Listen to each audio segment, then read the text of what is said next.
Hello everyone. Lecture थोड़ा delay इसलिए हो गया कुछ कारणों के कारण। तो लाइव अभी लेकर चल रहे हैं हम। तो आज के लेक्चर में हम बात करेंगे रजिया सुल्तान के बारे में। और इसके बारे में बहुत डिटेल में बात करना है क्योंकि एग्जाम से बहुत सारे क्वेश्चन बनते हैं। बट लेक्चर स्टार्ट करने से पहले मैं कुछ चीज़ों के बारे में डिस्कस कर लूँ जो बहुत ज़रूरी है हमारे लिए। पहला पॉइंट है जो अभी कुछ डाउट सेशन में क्वेश्चन आए थे कि आप ये बता दीजिए कि फेब में हमारा एग्ज़ाम है तो हम कैसे तरीके से प्रिपेयर करें इसको, क्योंकि मेंस तक ये कंप्लीट होगा नहीं। मैं आपको बता चुका हूँ कि आज में ही मैं कोशिश करूँगा 100% कि आपको इंट्रोडक्शन वाला जो टॉपिक है या चैप्टर आप देख लीजिएगा हिस्ट्री में, वहाँ पर आपको मैं एक पीडीएफ दे दूंगा जो हिस्ट्री के, वहाँ से आप उसको कंपाइल करके रख लीजिएगा या प्रिंट आउट निकाल लीजिएगा। ये लेक्चर्स और वीडीएफ जो आपकी मिलेगी जो चैप्टर वाइज, आप इसको साथ साथ डाउनलोड कर सकते हैं अगर आपके पास टाइम है तो। पर मेरा मानना है कि आपको लेक्चर देखना ज़रूरी है, क्योंकि लेक्चर इसलिए ज़रूरी बन जाता है कि बहुत लंबे समय तक आपको याद रहता है कोई भी चीज़ को अगर हम देखते हैं तो। वैसे याद करते हैं तो उसका वैल्यू वैसे ही डाउन हो जाता है अगर आप रट्टा मार के जा रहे हैं। और किसी भी पीडीएफ या बुक को पढ़ने से फिर फ़ायदा क्या होगा अगर आपको टीचर की ज़रूरत नहीं पड़ेगी तो टीचर बहुत ज़रूरी है किसी चीज़ को समझने के लिए और याद रखने के लिए। तो इसलिए लेक्चर को देखना आपके लिए ज़रूरी है। बाकी इंट्रोडक्शन वाले चैप्टर में जो आपको प्लेलिस्ट दिख रही होगी इसके अंदर हिस्ट्री वाले बैच में, वो आपको मिल जाएगी। ठीक है, एक दो दिन में। आज मैं कोशिश करूँगा आज ही आपको नाइट में कंप्लीट करके दे दूंगा। उसको आप डाउनलोड करके प्रिंट आउट करके निकाल सकते हैं, नहीं तो मैं बोलूँगा कि आप उसको पढ़ लीजिएगा। बाकी आप ये जो आपको मिल रहे हैं इसको बस आपको लेक्चर्स देखने हैं।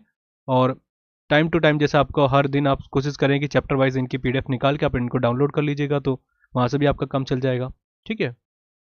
दूसरा, जो स्टैटिक जीके के कोर्स को लेके बैठे हुए हैं, जिन्होंने बोला था कि स्टैटिक हमने कंप्लीट कर लिया है, कुछ टॉपिक छूट रहे हैं, तो मैं अभी एक चीज़ क्लियर कर दूं जो आपके लिए बहुत ज़रूरी है। पहला क्वेश्चन ये था कि ये बताइए कि स्टैटिक जीके में घराना वाला टॉपिक नहीं हुआ।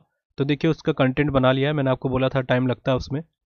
और वो कंटेंट मैं आपको यूट्यूब पे एक दो दिन में, मतलब कल या परसों जितना हो सकता है, पॉसिबिलिटी अगर मैं बोलूँ तो कल यूट्यूब पे लाइव लेकर मैं लेक्चर लेकर आ जाऊँगा, उसको आप देख लीजिएगा। ठीक है, क्योंकि अभी कंटेंट पूरी तरीके से बना नहीं है, कुछ कंटेंट थोड़ा सा मिस है, पर हम यूट्यूब पे इसको लाइव लेकर आएंगे तो आप सभी जितने भी होंगे कोर्स से जुड़े होंगे, आप वहाँ पर लाइव में जो भी चीज़ देखेंगे, क्वेश्चन रखेंगे तो वहाँ पर आपको जवाब मिल जाएंगे। बाकी उसी के अगले दिन मैं कुछ और कंटेंट ऐड करूँगा उसके अंदर, तो वो लेक्चर में भी आपको मिल जाएगा। हो सकता है कि यूट्यूब से थोड़ा कंटेंट अलग हो, इसलिए बोलूँगा कि आप लाइव आके ज़रूर देखिएगा। घराना वाला जो टॉपिक था जिसमें फेमस आर्टिस्ट को भी मैं शामिल करूँगा क्योंकि बहुत ज़रूरी टॉपिक था। बाकी कई लोग कह रहे थे रिवर सिस्टम बता दीजिए, तो रिवर सिस्टम देखिए आपका ज्योग्राफी का पार्ट है, ना कि इसका पार्ट है आपका स्टैटिक जीके का। तो ये चीज़ आपको क्लियर रखना है, बहुत ज़रूरी जो पॉइंट मैंने आपको बताया। ठीक है, तो उसको मिसमैच ना करें। तो ये चीज़ क्लियर हो गई होगी मेरे हिसाब से, जो मैंने बता दी है आपको कि घराने वाला टॉपिक जल्दी आएगा। हाँ, डैम्स हो गए आपके, और जो लेक्स हो गए जिनको झील कहा जाता है, ये भी मैं इसमें शामिल कर दूंगा। और जो एक दो टॉपिक छूट रहे हैं, मैक्सिमम मैंने आपको 70% से ज़्यादा कंटेंट स्टैटिक जीके का कंप्लीट कर दिया है। और अभी कुछ टाइम टू टाइम मैं आपको देता रहूँगा कंटेंट। ठीक है, तो एक दो दिन में सारे आपको जो भी बच रहे हैं टॉपिक वो सारे कवर करा दी जाएंगे स्टैटिक जीके में। क्लियर। तो अब स्टार्ट कर लेते हैं रजिया सुल्तान के बारे में, जो बहुत ज़रूरी टॉपिक है हमारे लिए। एग्जाम में बहुत से क्वेश्चन यहाँ से बनते हैं, पहले रेस कर लेते हैं फिर बात करते हैं इसके बारे में। देखिए रजिया सुल्तान के बारे में आपको इल्तुतमिश के बारे में बात करी थी, एक रिवीजन कॉल लेकर चलते हैं, पहले उसको समझ लेते हैं इल्तुतमिश के बारे में क्या था। देखिए इल्तुतमिश को हर किसी भी एम्पर जो आपका चल रहा है, अगर आप दिल्ली सल्तनत की बात कर रहे हैं, किसी की बात कर रहे हैं, तो आपको याद रखने में आसानी तब हो जाती है जब आप उसको रिलेट करते हैं। हमने पहले फिर बताया था, और ऐसी डेली में क्लासेस लेकर चलूंगा तो उसको कंप्लीटली कर लेंगे। एक चीज़ और, जल्दी से जल्दी मैं इसको ख़त्म कर दूंगा। ये मत सोचेगा कि आपका कोर्स जनवरी से ऊपर जाएगा। ये मैं आपको कह सकता हूँ कि जनवरी में मैं पूरा कंप्लीट हिस्ट्री आपको कंप्लीट करा दूंगा। पूरी मेरी कोशिश रहेगी, अगर खींच भी जाएगा, अगर आप ये मान के चलिए ज़्यादा थोड़ा लेंदी हो भी गया, तो फर्स्ट वीक तक जाएगा ये कोर्स, नहीं तो उससे पहले मैं कंप्लीट कराने की पूरी कोशिश करूंगा। ठीक है। अच्छा, रजिया सुल्तान के बारे में बात कर लेते हैं। रजिया सुल्तान जो थी, उससे पहले मैंने बोला था कि आप उसको रिलेट करिए। देखिए पहले दिल्ली सल्तनत का शासक कौन बनता है? कुतुबुद्दीन ऐबक। कुतुबुद्दीन ऐबक गुलाम वंश की डायनेस्टी की कह सकते हैं, स्लेव डायनेस्टी की एक तरीके से स्टैब्लिशमेंट करता है। क्यों? क्योंकि खुद गुलाम होता है ये। मोहम्मद गौरी की मदद करता है ये। मोहम्मद गौरी की मैंने आपको बताया था कैसे अहिलवाड़ का जो युद्ध होता है वहाँ पर ही मदद कर देता है, तो यहाँ से इसकी कहानी आगे बढ़ती चली जाती है। ठीक है। अच्छा, इसके बाद क्या होता है कि मोहम्मद गौरी जो था, इसको अपना जो काम होता है सौंप के चले जाता है कुतुबुद्दीन ऐबक को। कुतुबुद्दीन ऐबक के बाद फिर इल्तुतमिश बन जाता है। इल्तुतमिश की कहानी मैंने आपको बताई थी। पर उससे पहले कुतुबुद्दीन ऐबक अपने बेटे को बना के चल जाता है जिसका नाम था आराम शाह। आराम शाह को वो बना के चले जाता है शासक के तौर पे। ठीक है। अच्छा, उसके बाद क्या कहानी आती है कि ये क्वेश्चन बन जाता है, कई बार आपके एग्जाम में पूछा जाता है कि बताइए कि कुतुबुद्दीन ऐबक के बाद शासक कौन बना था? तो आराम शाह बना था। देखिए आज कमेंट में लेके नहीं पाऊंगा, जो आपके क्वेश्चन है उनको देख नहीं पाऊंगा क्योंकि सेटिंग में कुछ दिक्कत हो गई थी, क्योंकि आज मेरे पास बहुत कम समय था, तो इसलिए मैंने सोचा कि लाइव लेक्चर का जो मैंने शेड्यूल बना रखा है उसको जल्दी से जल्दी मैं पूरा रखूं और डेली टू डेली मैं कंसिस्टेंट होकर आपको कंटेंट देता रहूं। तो आज कोई क्वेश्चंस आएंगे तो देख नहीं पाऊंगा, आप डाउट सेशन में डाल दीजिएगा, मैं उसको वहाँ पर आपको रिप्लाई कर दूंगा, ठीक है। अब हम कंटेंट की तरफ चलते हैं। तो हमने बात करी थी मोहम्मद गौरी के बाद कुतुबुद्दीन ऐबक आता है, फिर कुतुबुद्दीन ऐबक अपने बेटे को बना देता है, क्योंकि जाहिर सी बात थी दिल्ली सल्तनत में कोई शासक तो चाहिए था। तो क्या होता है कि इसको ये भेज देते हैं आराम शाह को, और आराम शाह कुछ दिन तक रहता है। मात्र आप कहेंगे तो बुक्स वगैरह में हिस्टोरिकल बुक्स पढ़ते हैं तो वहाँ पर 10-15 दिन बताते हैं कि शासन व्यवस्था संभालता है। इसके बाद क्या काम करता है इल्तुतमिश, जो इसका भतीजा था कुतुबुद्दीन ऐबक का, ये इसको बाहर कर देता है, ठीक है। इल्तुतमिश आ जाता है। फिर इल्तुतमिश में मैंने आपको बताया था कि इसने बहुत सारे काम शुरू करे थे, बट इसका मेन जो मोटो था इसका था वंशानुगत, जो कहते हैं कि वंशवाद ही चलेगा। मतलब ये कहता था कि मेरे बेटे के बेटे फिर उनका एक वंश के हिसाब से चलता रहेगा और यही शासन व्यवस्था को संभालेंगे, मतलब हमारा परिवार के इर्द गिर्द ही ये दिल्ली सल्तनत चलेगी। हमने बात करी थी कि दिल्ली सल्तनत का वास्तविक संस्थापक इसलिए कहा गया क्योंकि इसने दिल्ली को राजधानी बनाया। लाहौर पे पहले राजधानी बना रखी थी कुतुबुद्दीन ऐबक ने, हालांकि उसने दिल्ली सल्तनत की स्थापना करी पर उससे पहले इसने कर दी थी। फिर इसने वंशवाद को स्टैब्लिश कर दिया था, और वंशवाद के बाद मैंने आपको बताया था एक व्यक्ति का नाम, जिसका नाम था आपका नसरुद्दीन फिरोज, या नसरुद्दीन कहा जाता है उसको। नसरुद्दीन को ये बनाना चाहता था, बट वो बंगाल का एक शासक था और उसी समय इसकी मृत्यु हो जाती है। तो इससे शोक में आके इल्तुतमिश मर जाता है, उसकी मृत्यु हो जाती है, और फिर इल्तुतमिश बना के चले जाता है जिसका नाम था रुकनुद्दीन फिरोज को। पर रुकनुद्दीन फिरोज को बनाना नहीं चाहता था किसी भी कीमत पे, क्योंकि उसको लगता था ये अयोग्य है। और आप ये मानेंगे कि रुकनुद्दीन फिरोज एक अयोग्य भी था, भोग विलास में ज़्यादा रहा करता था, और जैसे औरतों का ज़्यादा शोषण करता था या इसकी दासियाँ ज़्यादा थी तो उन्हीं के साथ में ये लिप्त रहता था ज़्यादातर उस तरीके से, ठीक है। और इसकी जो माँ थी वो बिल्कुल नहीं चाहती थी कि किसी भी तरीके से इसको राज्य से हटाया जाए, क्योंकि उसका मेन मोटो था कि मेरा बेटा बना रहे। पर बाद में क्या करती है, रजिया सुल्तान बन जाती है, और ये इसकी खुद की भी इच्छा थी इल्तुतमिश की के बने। पर मैंने आपको बताया था इस्लामिक धर्म के हिसाब से चलता था पूरा, उलेमाओं की पूरी बातों को मानता था, इसलिए ही ये कारण होता है कि रजिया सुल्तान को ये नहीं बना पाता है। तो फिर रजिया सुल्तान बनती है रुकनुद्दीन फिरोज को हटा के। तो हमने एक हायरार्की के तरीके से आप याद रखिएगा, पहला था आपका कुतुबुद्दीन ऐबक, फिर आराम शाह, फिर हो जाता है इल्तुतमिश, फिर आ जाता है रुकनुद्दीन फिरोज, फिर आ जाती है रजिया सुल्तान। तो इस तरीके से याद रखना है हमको पूरी लंबी कहानी। जैसे हम अलग अलग एम्परर में चलेंगे तो बार बार रिकॉल करते रहेंगे, जिससे उनके टाइम पीरियड हमको याद रहेंगे, ठीक है। फिर हमने क्या बात करी थी कि जो आपका ये आता है, इसका नाम क्या है, इल्तुतमिश आता है, तो उसका टाइम पीरियड था 1210 से लेके 1236, लगभग 26 साल ये अपना शासन व्यवस्था को संभालता है। फिर इसके बाद आती है रजिया सुल्तान, जो मात्र 4 साल तक अपने शासन व्यवस्था को संभालती है, ठीक है। अब रजिया सुल्तान के बारे में पढ़ लेते हैं, जो हमारे लिए बहुत ज़रूरी है। देखिए रजिया सुल्तान पहली भारत की मुस्लिम शासिका के तौर पे बोलेंगे, या पहली तरीके से शासिका बोले भारतीय के रूप में, तो यही थी रजिया सुल्तान। रजिया सुल्तान का इसने एक तरीके से कह सकते हैं एक प्रथा को शुरू करा था, जिसका नाम था कुबा कुल्हा प्रथा। ये बहुत ज़रूरी है, आपके एग्जाम में कई बार आया है कि बताइए कुबा कुल्हा प्रथा को किसने शुरू करा था, इसी ने करा था। अब ये क्या कहानी थी इसको भी समझ लेते हैं। ये है कुबा कुल्हा। अब देखिए प्रथा क्या थी, इसको भी समझना बहुत ज़रूरी है। हमारे पॉइंट क्या है, देखिए जब एक मुस्लिम शासिका बनती है तो किसी भी तरीके से किसी को उम्मीद नहीं थी कि इसको बनाया जाए। और जो ये 40 गुरुओं का ग्रुप बन रखा था, जो हमने बात करी थी तुर्कान ए चहलगानी, जिसको मैंने बोला था चरगान भी बोला जाता है, कई जगह पढ़ा जाता है चरगान। तुर्कान ए चहलगानी 90% कंटेंट में आप देखेंगे, बट चरगान भी पढ़ने को आता है, और यही रजिया सुल्तान है। आगे जो पिक्चर है ये मैं आपको दिखाऊंगा, मूवी के हिसाब से भी आई थी इसके ऊपर। ये हेमा मालिनी है और ये धर्मेंद्र है, और इन्होंने ही याकूत का रोल प्ले करा था, अभी हम बात करेंगे। और ये थी रजिया सुल्तान का रोल भी इन्होंने प्ले करा था, बहुत अच्छी मूवी थी ये। अब कहानी क्या होती है कि हमने बात करी थी जो तुर्कानी चहलगानी बनती है, तो उन्होंने सीधे मना कर दिया था कि आप कोई भी शासिका महिला के तौर पे नहीं रहेगी। बट रजिया सुल्तान एक ऐसी शासिका थी जिसने अपने अपने दम पे अपने शासन व्यवस्था को बनाया। इसने रुकनुद्दीन फिरोज को बाहर कर दिया, क्योंकि अयोग्य था कुछ तरीके से, इतना युद्ध में भी नहीं था, तो इसको बाहर कर देती है बहुत आसानी से, बहुत अच्छी शासिका के तौर पे कह सकते हैं। अब इसने क्या करा, कुबा कुला प्रथा को शुरू करा।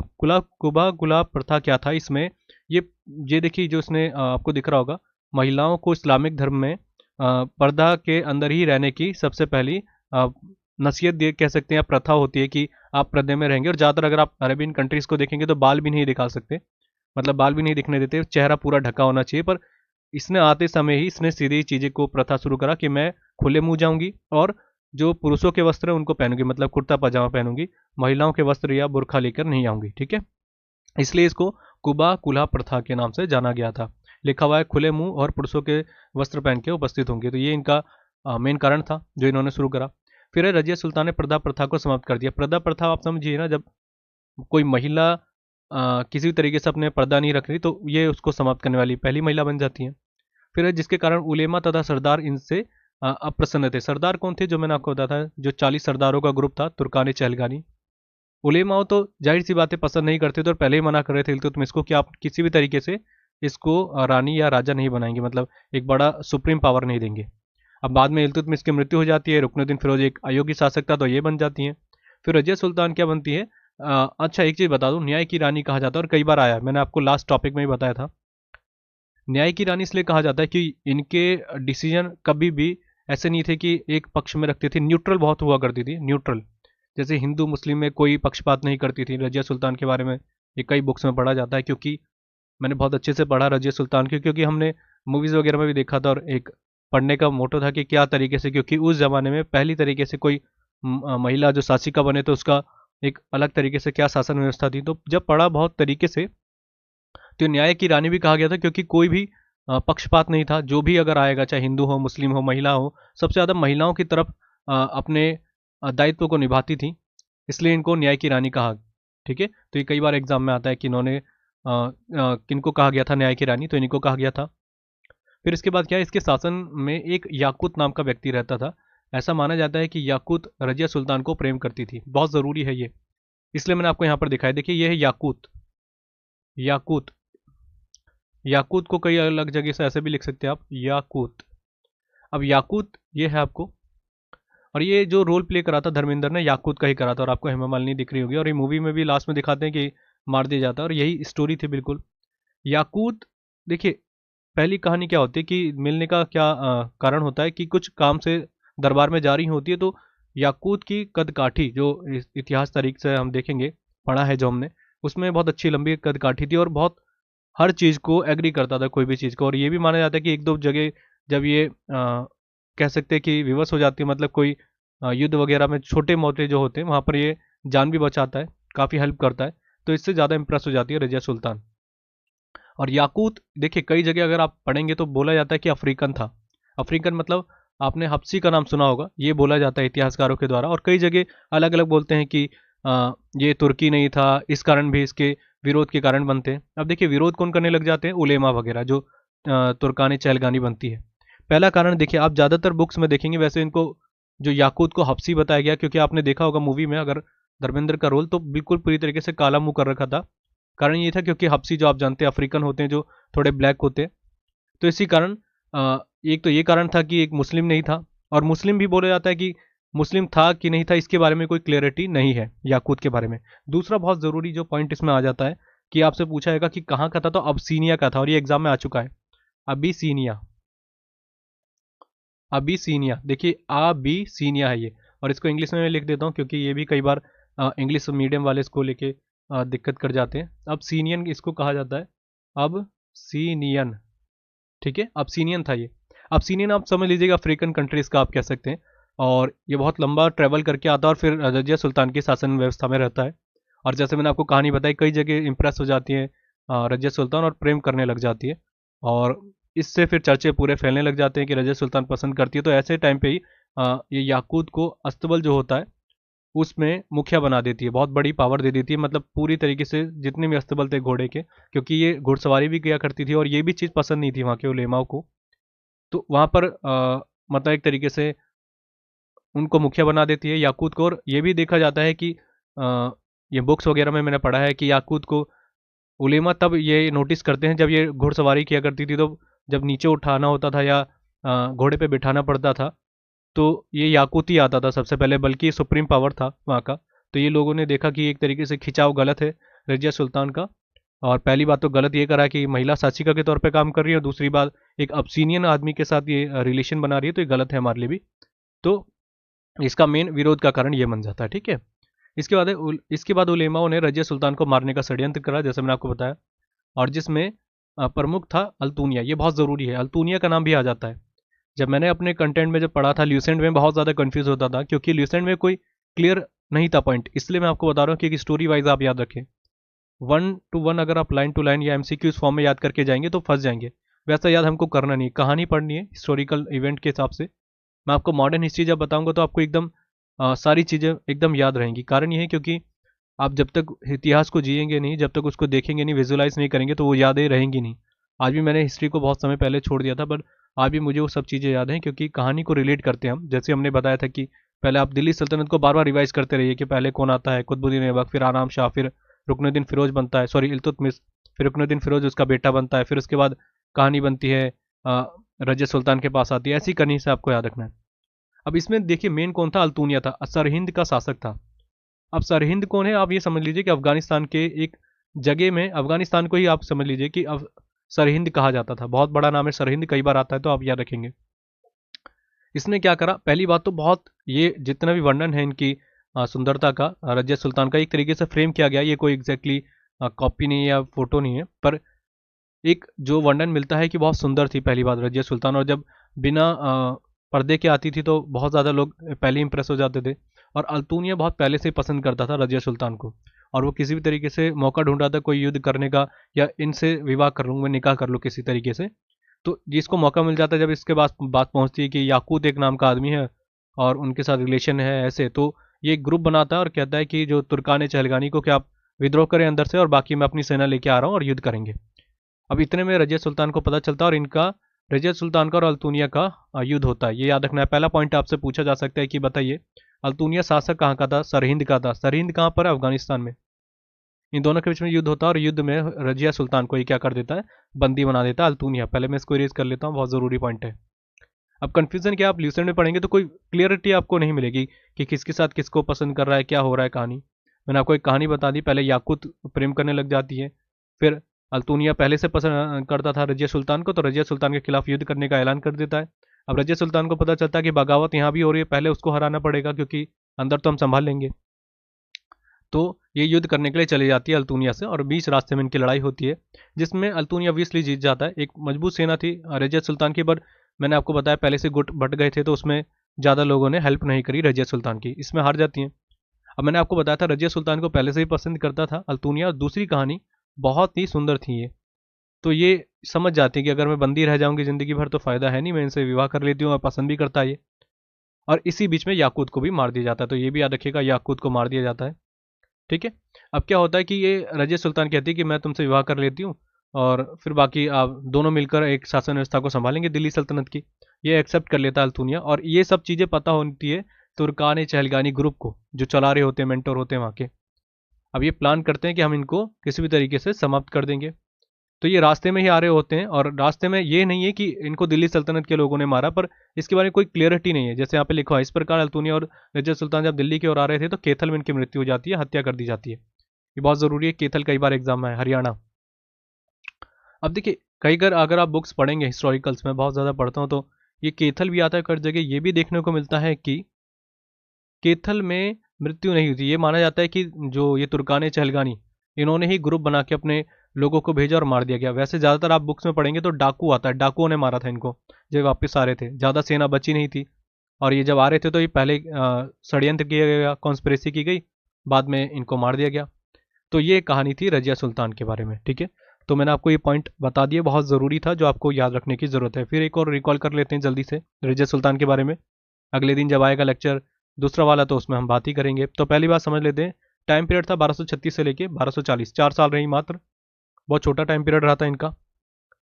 अच्छा, अब क्या होता है कि रजिया सुल्तान के बारे में हम बात कर रहे थे, मुस्लिम शासिका बनती है पहली भारत की। और अच्छा ये पूछा जाता है कि रजिया सुल्तान का पूरा नाम क्या था, तो पूरा नाम था रजिया अल दीन। रजिया रजिया अल दीन नाम था, ये पूरा नाम था। अगर आएगा तो याद रखेगा, वैसे बहुत कम देखने को मिलता है रजिया सुल्तान का नाम। अब देखिए मैंने आपको बताया था कि शासिका बनने के लिए कोई एग्री नहीं था, पर नसरुद्दीन मर जाता है जो योग्य शासक था और बंगाल का शासन व्यवस्था संभाल रहा था। और ये बहन थी छोटी, तो इन्होंने कुछ ज़्यादा सोचा भी नहीं। जब मृत्यु हो जाती है फिर रुकनुद्दीन फिरोज बनता है, तो ये उसको आगे हटा के फिर आ जाती हैं, रजिया सुल्तान बन जाती हैं। फिर मैंने इसके बाद आपको बताया था कुबा कुला प्रथा को शुरू करा। कुबा कुला मतलब पूरी तरीके से मुंह को खुला रख के आती थी, और जो पुरुषों की वेश थी कुर्ता पजामा वगैरह पहन के आती थी। ठीक है, पहला पॉइंट ये भी हो गया। और एक चीज़ और बता दूं, जैसे टोपी भी रखती थी सिर पे, टोपी, ये याद रखिएगा। वैसी नहीं जो इस्लामिक तौर वाली टोपी नहीं बोल रहा मैं, एक शासिका के तौर पे जैसे ये दिख रहा है, ये फ्रेम करा गया है, तो वैसे तरीके से आप याद रखिएगा। फिर मैंने आपको बताया था उलेमा इसको पसंद नहीं करते थे रजिया सुल्तान को, उनको क्योंकि उनको ये पसंद नहीं था कि मैं हम एक तरीके से स्त्री के सामने सर झुकाएं। ये तो आज का भी करंट अगर हम देखेंगे तो सिनेरियो आज भी ऐसा ही है, महिला को एक अच्छी पोजीशन में नहीं देखने का पसंद करते लोग, पर फिर भी उस जमाने की तो बात ही अलग थी। तो वो नहीं पसंद करते थे, इसलिए उन्होंने कॉन्स्पिरेसी करी और मारने का प्लान बनाया। और फिर इसके बाद याकूत वाली कहानी और आ जाती है, तो यहाँ पे दिक्कत हो जाती है। एक और चीज़ याद रखिएगा, न्याय की रानी मैंने आपको बताया था, यहाँ नहीं देखना हमको, अब हम रिकॉल कर रहे हैं जो हमने बात कर ली है। न्याय की रानी मैंने बताया न्यूट्रल इनकी हर डिसीजन को देखा जाता था। अच्छा, इसके बाद क्या होता है कि जो हमने बात करी थी किसके बारे में, हाँ, फिर हमने बताया कि याकूत के साथ इनका विवाह मतलब प्रेम संबंध हो जाता है, और वो अब्सीनियन था, या कई जगह आपसी बढ़ा जाता है कि अफ्रीका का था। और फिर इसके बाद जो याकूत था उसका मेन जो विरोध होने का कारण था, ये तुर्की नहीं था पहला। दूसरा, तुर्की ही नहीं था ज़्यादातर, अगर आपके एग्जाम में आता है कि बताइए क्या कारण था कि जो उलेमा वगैरह थे या दिल्ली सल्तनत के ज़्यादा लोग क्यों नाराज थे, क्योंकि तुर्की नहीं था, और इसी कारण इसको मार दिया गया याकूत को बाद में। फिर बाद में यहाँ पर एक प्लानिंग होती है अल्तुनिया को, अल्तुनिया कहता है कि रजिया सुल्तान को बंदी बना लेंगे, और वो था सरहिंद का शासक, और सरहिंद आपका अफगानिस्तान में है। और इस तरीके से अल्तुनिया और इनके बीच में एक वॉर होता है, और इसमें रजिया सुल्तान हार जाती है और अल्तुनिया जीत जाता है। फिर अल्तुनिया को ये प्रपोज कर देती है कि आप मुझसे शादी कर लीजिए, हम दोनों मिलकर शासन व्यवस्था को संभालेंगे। अल्तुनिया एक्सेप्ट कर लेता है, अल्तुनिया आता है भारत की तरफ, ये कूच करते हैं, और कैथल जो हरियाणा के पास पड़ता है उसी जगह इनको मार दिया जाता है डाकुओं के द्वारा। ये ऐतिहासिक रूप से बोल रहा हूँ मैं आपको, ये देखने को मिलता है, ठीक है। ये हो जाती है रजिया सुल्तान की कहानी। अब आ जाते हैं यहाँ पर जो आपको शासक दिख रहे होंगे, जो मैं यहाँ पर आपको मेंशन कर रहा हूँ। पहला बहराम शाह, फिर अलाउद्दीन मशहूद शाह, फिर है नसरुद्दीन मोहम्मद शाह। इनका नाम मैंने क्यों रखा, हम ल्यूसेंट वगैरह पढ़ते हैं, कहीं भी पढ़ते हैं तो हम ऊपर ऊपर के मेन मेन पॉइंट पढ़ के जाते हैं। मैंने आपको बोला था कि आपको सारे याद रखने हैं। कुतुबुद्दीन ऐबक के बाद आपको तुरंत इल्तुतमिश नहीं याद रखना, आपको आराम शाह भी याद रखना है साथ में। अब यही बात है, फिर रजिया सुल्तान के बाद हम डायरेक्टली क्या याद रखते हैं, बलबन को, क्योंकि बलबन का भी हाथ था एक तरीके से, आप कहेंगे कि रजिया सुल्तान को हटाने में। अब यहाँ से हम क्या पढ़ते हैं, यहाँ से देखिए बहराम शाह आ जाता है। अब बहराम शाह भी एक तरीके से अयोग्य शासक था, अयोग्य, तो ये ज़्यादातर समय तक रहता नहीं है। फिर बनता है अलाउद्दीन मसूद शाह। फिर अलाउद्दीन एक तरीके से कह सकते हैं कि इसके मृत्यु के बाद जैसे रजिया सुल्तान बनती है तो दिल्ली सल्तनत में कोई शासक नहीं रहता, बहराम शाह को बनाया जाता है, अयोग्य था। और अराजकता बहुत ज़्यादा थी इसके टाइम पे, बहुत ज़्यादा अराजकता, मतलब लूटपाट या गृह युद्ध भी कह सकते हैं, तो ये ज़्यादा समय रहता नहीं। फिर अलाउद्दीन मशहूद शाह बन जाता है, फिर ये भी ज़्यादातर लंबे समय तक नहीं रहता। और फिर इसके बाद आ जाता है नसरुद्दीन महमूद शाह, ये बहुत ज़रूरी नाम है। और नसरुद्दीन महमूद शाह ही है जिसका ससुर बनता है बलबन, बलबन जो बनता है इसका ससुर बाद में शासक के तौर पे। तो ये क्या होता है नसरुद्दीन महमूद शाह, ये एग्जाम में बस यही आता है क्वेश्चन इससे कि बताइए कि ऐसा कौन सा दिल्ली सल्तनत का शासक था जो टोपी सीता था। सीता मतलब जो उसको एक तरीके से जो भी अपने कपड़े थे उनको सीने लग जाता था ज़्यादातर। इसमें एक वो नहीं था जो कह सकते हैं कि क्षमता नहीं थी एक राजा के तौर पे, ठीक है। तो ये आपसे एग्जाम में कई बार आता है कि बताइए कौन सा ऐसा शासक था, और ये ज़्यादातर बिलीव करता था कि मेरे ससुर ही संभालेंगे। वैसे बैठा तो ये था, पर बलबन पूरे कार्यभार को संभालता था नसरुद्दीन महमूद शाह की जगह, ठीक है। इसके बाद ये ऐसे अपनी बेटी का विवाह कर देता है नसरुद्दीन महमूद शाह के साथ, क्योंकि बहुत सुंदर थी वो बलबन की बेटी, और इसी मोह में वो पहली भोग विलास में रहता था तो और ज़्यादा हो जाता है, और सारे कार्यभार को संभाल लेता है बलबन, और इसके बाद शासक बन जाता है बलबन, ठीक है। तो ये चीज़ पॉइंट क्लियर हो गई। कई बार आता है कि बताइए कौन सा ऐसा दिल्ली सल्तनत का शासक था जो टोपी सी कर अपना जीवन एक तरीके से व्यतीत करता था। ज़्यादा भोग विलास में भी नहीं देखा जाता है इसको, पर ये ज़्यादातर इतना सीरियस एक तरीके से कह सकते हैं शासक नहीं था, ठीक है। तो ये कहानी हो जाती है हमारी खत्म। बहराम शाह हो गया, अलाउद्दीन मसूद शाह हो गया, नसरुद्दीन महमूद शाह हो गया। सभी के लाइन टू लाइन आपको याद रखने हैं जो हमने इस पर बात करी है, फिर बलबन के बाद में बात करेंगे। तो बस मेरे हिसाब से आज का लेक्चर इतना ही ख़त्म करते हैं। और अगर आप अभी लाइव हैं मेरे हिसाब से, अभी मैं क्योंकि चैट नहीं देख पा रहा हूँ क्योंकि कुछ सेटिंग मुझसे बिगड़ गई थी इसकी, मैं इसको भी ठीक करता हूँ, नहीं तो टाइम वेस्ट हो जाता। वैसे मेरे पास समय की थोड़ी सी कमी थी, और मैं कोशिश कर रहा हूँ कि सिलेबस जल्दी हो सके ख़त्म कर दें हिस्ट्री का। और एक चीज़ मैं फिर बता रहा हूँ, अगर आप लेक्चर देख रहे होंगे तो 7:30 में डेली आ जाइएगा, और मैं कंटेंट यहाँ पर आपको दे करूँगा, या आप थोड़ा सा वेट कर लें, एप्लीकेशन पे बार बार चेक करते रहें, वहाँ पर आपको मैं एक तरीके से प्रीमियर कर देता हूँ, शेड्यूल कर देता हूँ, जिससे आपको दिख जाए।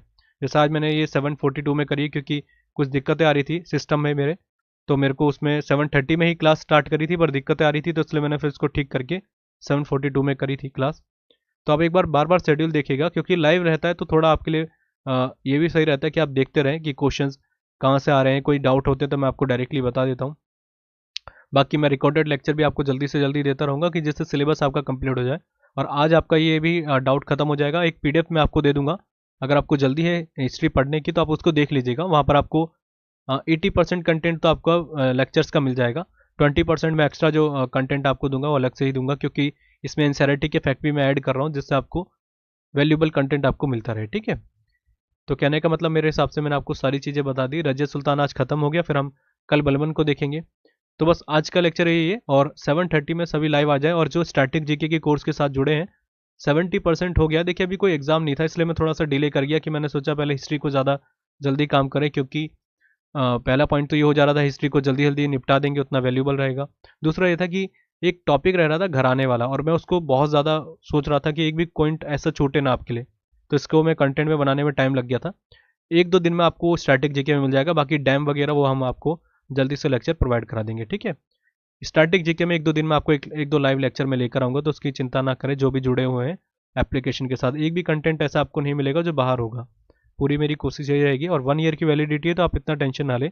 हाँ ये ज़रूर है कि आपका सिलेबस एग्ज़ाम सामने आ रहा है, तो भी मैं समझता हूँ कि प्रॉब्लम हो जाती है, तो उसके लिए प्रिपेयर रहेगा। उससे ज़्यादा चिंता मेरी है। मैं आपको कंटेंट प्रॉपरली जितना भी होगा अपने हिसाब से अच्छा कंटेंट दूंगा, और भी रेलेवेंट। ठीक है, तो बस आज के लेक्चर के लिए इतना ही। Thank you.